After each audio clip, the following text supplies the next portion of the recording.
আমি সামনে আসার জন্য অনুরোধ করছি।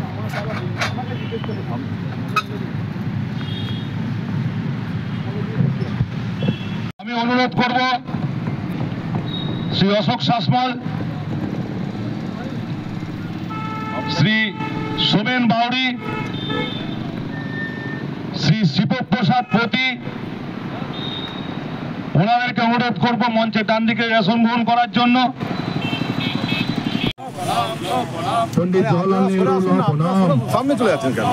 পণ্ডিত জওহরলাল নেহরু লহ প্রণাম। আমি এবারে এক এক করে অনুরোধ করব দেবেশ চক্রবর্তী, পামলু মজুমদার, সোমেন বাউরি, অশোক শাসমল, শিবপ্রসাদ পতি, এখানে যারা আছেন উপস্থিত আছেন, এখানে গোরাচাঁদ আচার্য থেকে শুরু করে পাঁচুদা, পাঁচু গোপাল, সুমনাদি, প্রতিমাদি থেকে শুরু করে পণ্ডিত জওহরলাল নেহরু লহ প্রণাম।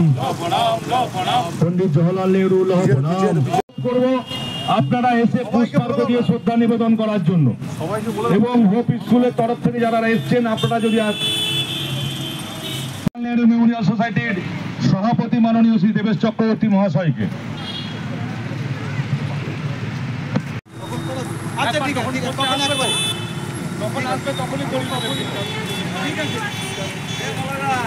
হোপ স্কুলের যুবক থেকে শুরু করে প্রত্যেকটা মানুষকে অনুরোধ করবো, বিশ্বরূপ ভাই থেকে শুরু করে প্রত্যেককে, রাজুদা আছে, মলয় আছে।